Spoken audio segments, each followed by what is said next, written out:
breaking down the headlines with speed and precision. Welcome to Neural Newscast, where AI meets responsible reporting.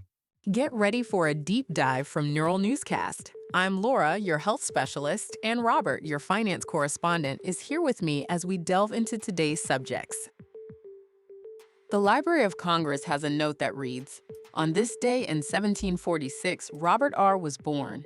It's so concise, but that single line opens a window into how institutions preserve personal milestones. What do you think?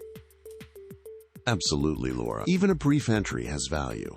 Birth records like this help historians and economists trace lineage, demographic shifts, and the foundations of later social structures. And from a human perspective, that one sentence sparks curiosity about the life behind the name. Health, childhood conditions, and access to care in that era. All the forces that shaped someone born in 1746. I'm also thinking about the broader context: population trends, labor forces, and how individuals eventually show up in economic records. A single birth note can ripple into data points decades later.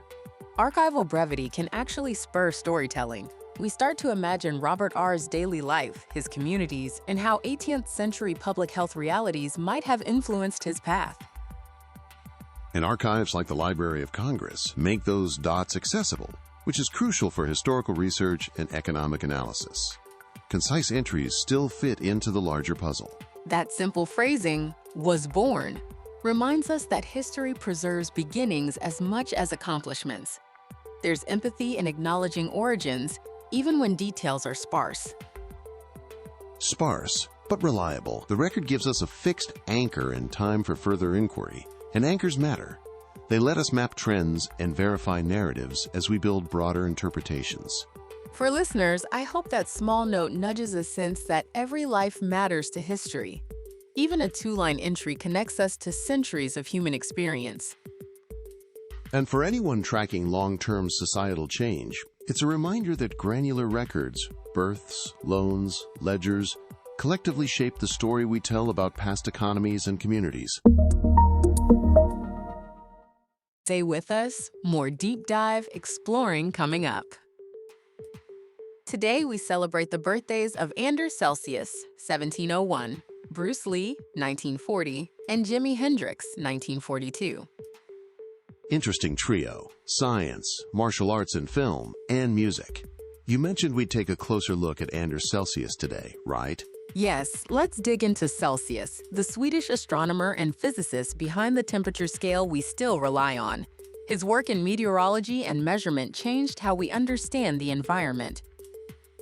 The scale feels simple, but its impact is enormous. Standardized temperature underpins everything from agriculture to industry to public health thresholds. Clear metrics ripple through society, even if he was an astronomer by trade. What I love is how his curiosity bridged observation and tools. By letting scientists compare data reliably, he helped us detect weather and climate trends, vital for population health planning. Standardization also lowers transaction costs. When everyone shares a baseline, it streamlines trade in temperature-sensitive goods, insurance modeling, and the development of tech that depends on precise thermal parameters.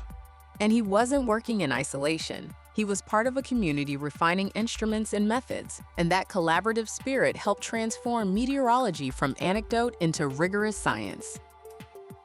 That rigor pays dividends. Better data enables better forecasting, feeding more accurate risk assessments across shipping, energy demand, and beyond. Celsius's influence still echoes in markets. From a public health lens, being able to gauge fevers and set clinical thresholds ties back to his legacy. Defining normal versus abnormal temperatures is fundamental in diagnosis and outbreak tracking. It's striking how a measurement system becomes infrastructure. Quiet, invisible, but foundational. Celsius gave science a common temperature language that has underpinned technological and economic growth. And on a human level, it's comforting. Whether you're checking a fever or reading a forecast, that clarity helps people make informed decisions about health and safety. So while Anders Celsius is a name in the history books, his scale functions like active capital in the modern world. It enables countless decisions and innovations that follow. Stay with us, more deep dive exploring coming up.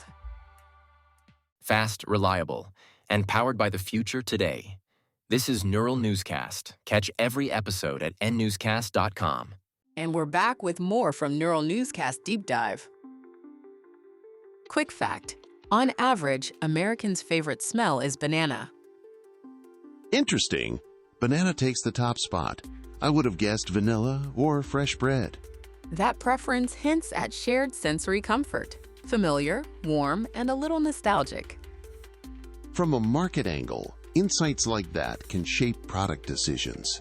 Candles, air fresheners, even in-store ambience. And from a well-being perspective, designers of therapeutic or calming spaces might lean on it, while still tailoring to individual sensitivities. Right, and in scent marketing, you'd test it regionally and seasonally before rolling out. But a national tilt toward banana is a useful starting point. It's a small human detail that links culture to daily routines, how our noses guide choices at home, in clinics, and in public spaces. Exactly, and that kind of consensus has practical implications, from product design to customer experience. That's all for this Neural Newscast Deep Dive. On behalf of Laura and me, thanks for listening. You've been listening to Neural Newscast, where history and curiosity collide. Dive deeper at nnewscast.com. Neural Newscast merges real and AI-generated voices to ensure rapid, high-quality news production. Our content is created using advanced AI models and rigorously reviewed by humans for accuracy and fairness. Despite efforts to prevent AI errors, occasional inaccuracies may occur. We encourage listeners to cross-check critical details with trusted sources. Read about our AI transparency at nnewscast.com.